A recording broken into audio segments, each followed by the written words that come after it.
Hi Scorpio, this is Jav. Welcome po sa ating channel. By the way, Scorpio, this is your weekly gabay tarot reading from December 23 to 28, 2025. Gamitin ang reading na ito bilang gabay lamang. Tandaan Scorpio, ito ay general reading. This is for you, Scorpio.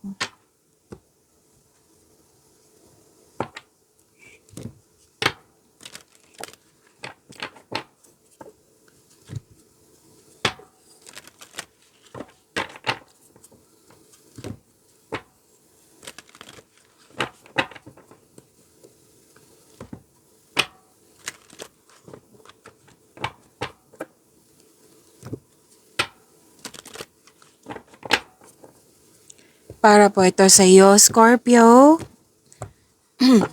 Excuse me.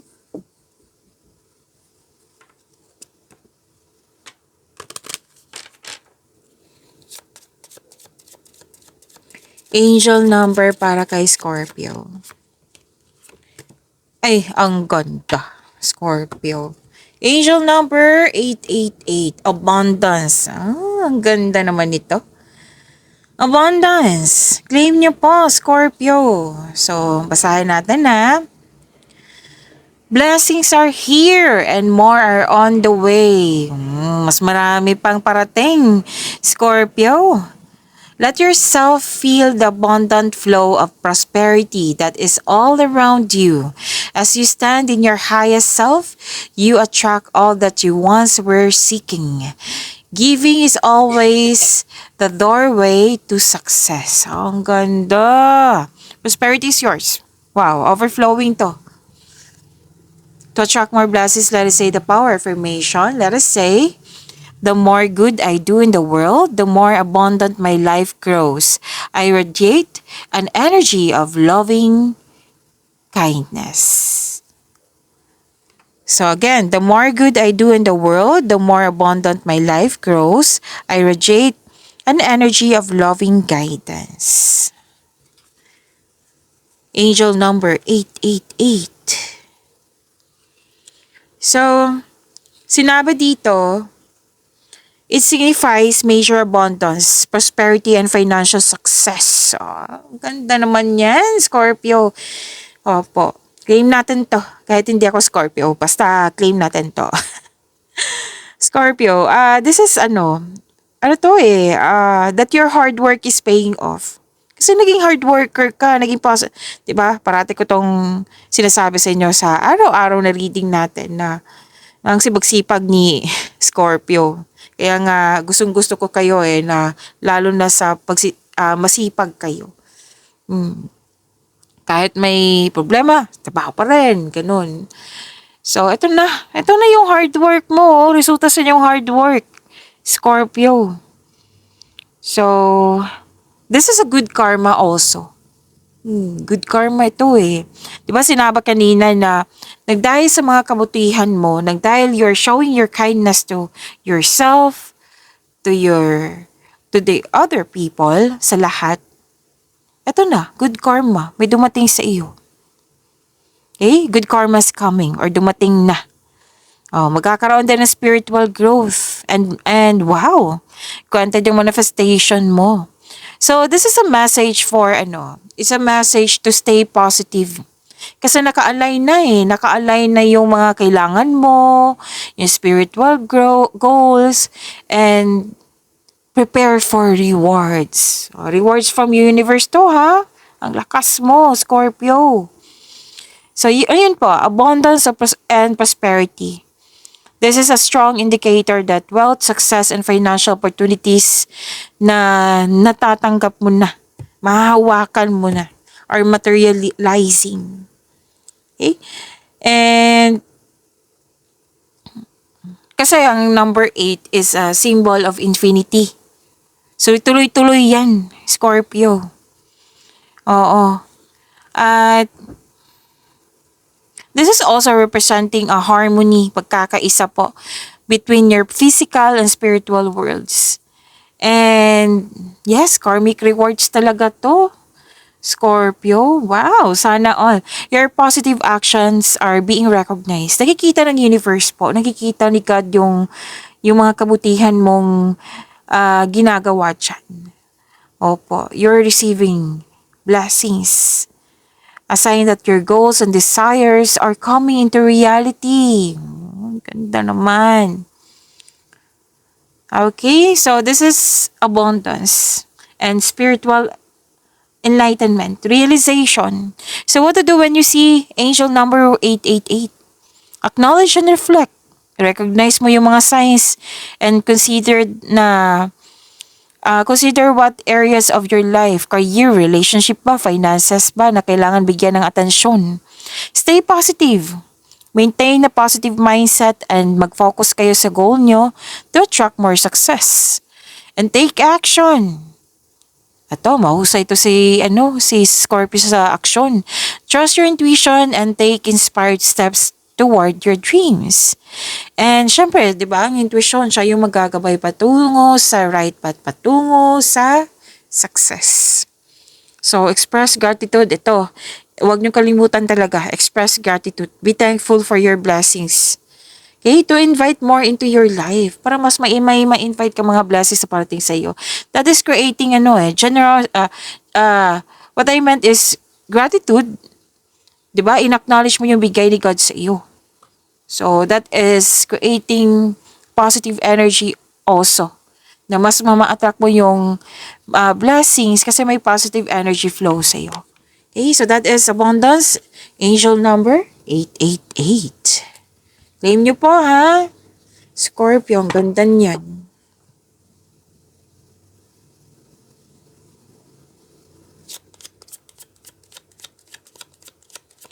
Maraming salamat po sa inyong patuloy na suporta sa mga nag-donate, sa mga hindi nag-skip ng ads. Maraming salamat po. Sa mga hindi pa nag-subscribe, subscribe na po kayo at click bell notification para updated po kayo sa bagong video natin. Para sa mga gustong magpa-reading po, comment po kayo ng personal reading and check my reply sa comment section.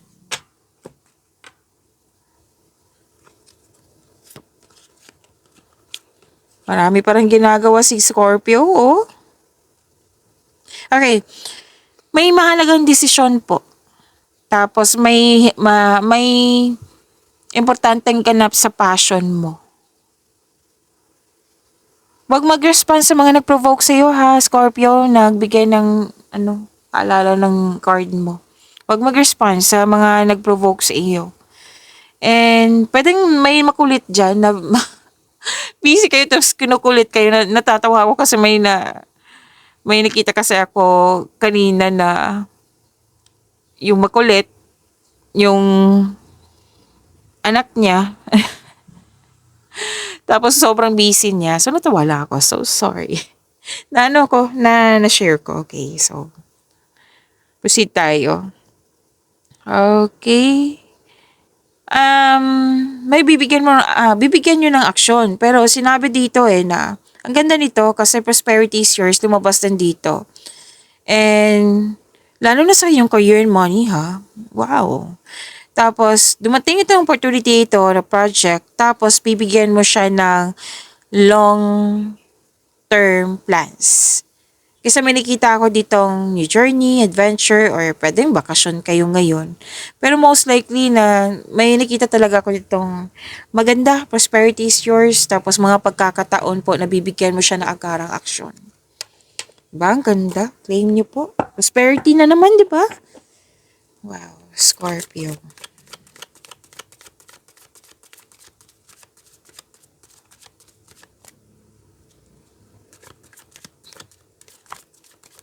Energy po ni Scorpio ngayon December 23 to 28, 2025.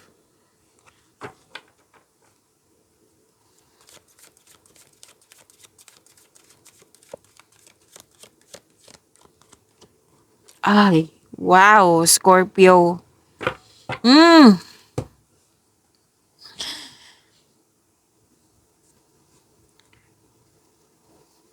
Para sa mga bago dito, kung may napansin kayo na repeating message, yan po yung pinupush ng course sa inyo. Like for example, nanood kayo sa isang video reading nyo sa monthly, daily, sa weekly nyo dito. Napanood nyo na ba yung 2026 nyo? Oh, meron din. Uploaded na. May second half din. December 16 to 31. Yan. At may napansin kayo na repeating message. Yan po yung pinupush ng course sa inyo na kailangan yung bigyan ng atensyon, solusyon at aksyon kung maaari po. So, ano yung energy ni Scorpio?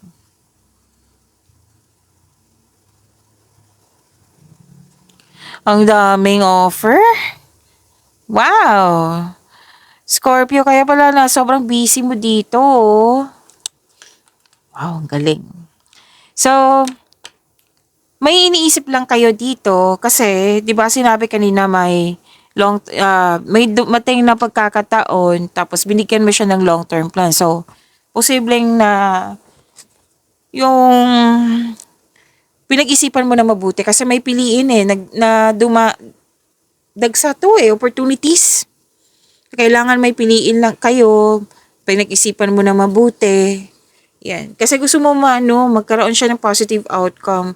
Ayaw mo magkaroon ng negative outcome. Kaya pinag-isipan mo na mabuti. Pwedeng, okay. So, wag masyadong kasi malalim ang iniisip mo dito. Kumbaga, iwasan nyo mag-overthink. So far, wala pa naman ako kita dito pero malalim talaga ang iniisip mo. At, pwedeng may na-miss kang tao. Or may naisip kayo nangyari sa nakaraan. So, kailangan ng forgiveness. Forgive yourself, forgive the person, forgive the situation. Baka may magsabi na naman dito, ay, Miss Chav, hindi naman humihingi ng sorry. Hindi naman kailangan na antayin mo mag-sorry yung tao. Pwede mo siyang patawanan through your mind and heart. Isuko mo siya kay God. Mention this person's name, full name talaga ha. Tapos, God, kayo na po na bahala kay ganito. Isuko ko po siya sa iyo na maging honest ka, nasaktan ako sa mga nangyari, i-surrender mo lahat kay God. Okay? Mas mabuti kasi kahit alam niya ni God, mas mabuti kasi nirelease mo to. Yung sinabi mo talaga, i-release ko talaga to God kasi nabibigatan na ako yun. Pwede din kung may na-miss kang tao na hindi mo siya makausap, pwede mong God, touch this person heart and soul and mind na-miss ko siya. Ganon. Pwedeng ganon. Okay? Basta may sabi ng card nyo dito, forgiveness talagang pinaka-importante. Okay? Forgive yourself also. Tawarin mo na. And nakikita ko dito na kailangan mong isipin mo yung inspiration mo sa buhay. Like yung nagbigay ng comfort, inspiration sa'yo. Yun, isipin mo sila para ma-motivate ka. Okay?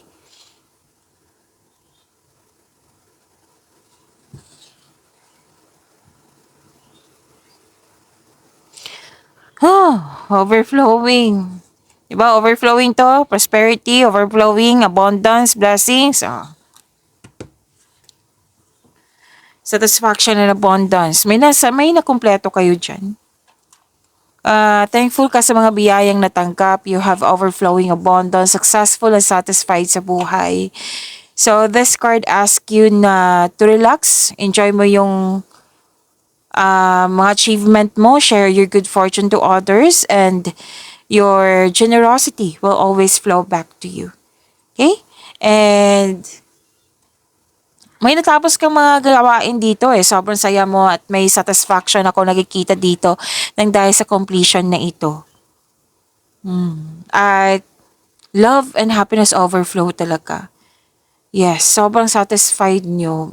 So, you deserve to relax and enjoy mo yung mga achievement mo. Recognition, nandito din.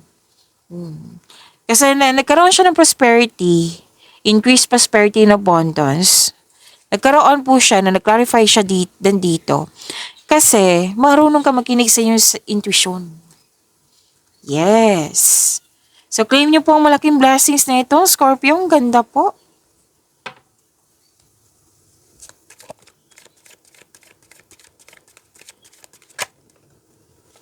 Andito po si Angel of Courage. Sa inyong career and money po ito for this week. Angel of Courage.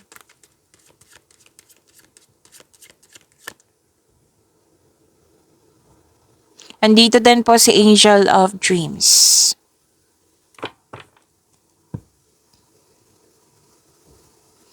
As I've said kanina, marami kayong ginagawa, di ba? Lumabas sa inyong career and money. Buong tapang mo naman hinarap to, binagyan ng action. Yan, na-challenge kayo dyan. Hinarap mo to, hindi mo siya iniwasan. Kumbaga, binigyan ng action, na-overcome mo na yung mga challenges ba yan, struggle ba yan, obstacle ba yan. Kasi, you have courage. Yan. Malakas ka, increase increase confidence. Yan. Ma-overcome mo na yung mga challenges na iyan. Sinabi ng yung card dito. Tapos, you have a confidence and persistence in your career and you're eager to achieve a successful outcome sa mga ginagawa mo. Ang advice dito, huwag kang mag-give up. Don't doubt your strength. Okay?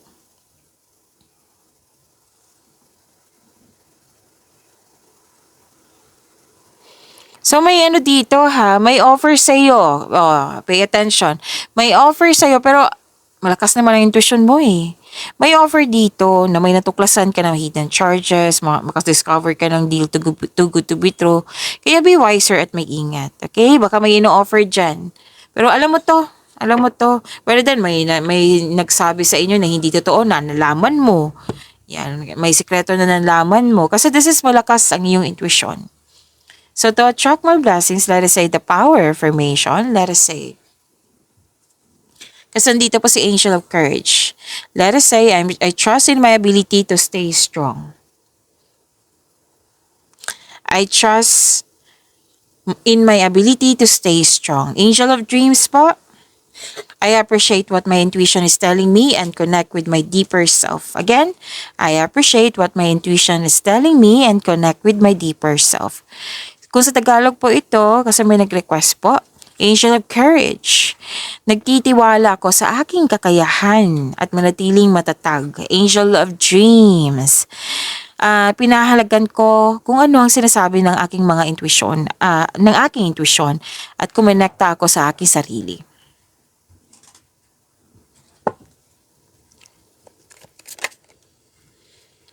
Wow! Wheel of Fortune. Ay, ganda naman, Scorpio. Angel of Destiny, andito po. Ikaw na, Scorpio. Ganda. Ang ganda. Scorpio. Ganda naman. I'm happy for you, Scorpio.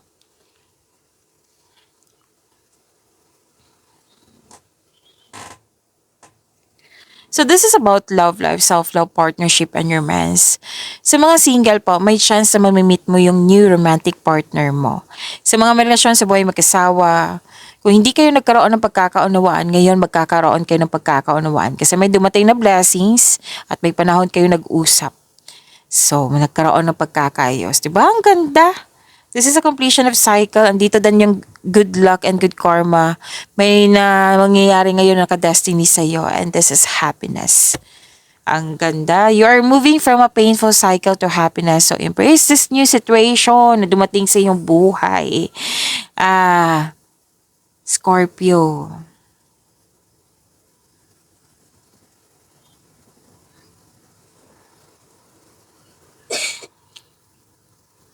Okay, sa mga single dito, nag-decide kayo dito papasok ka lang o interesado ka lang magkaroon ng relasyon kung ito ay seryoso sa buhay. So, date to marry ka na sa mga single dyan.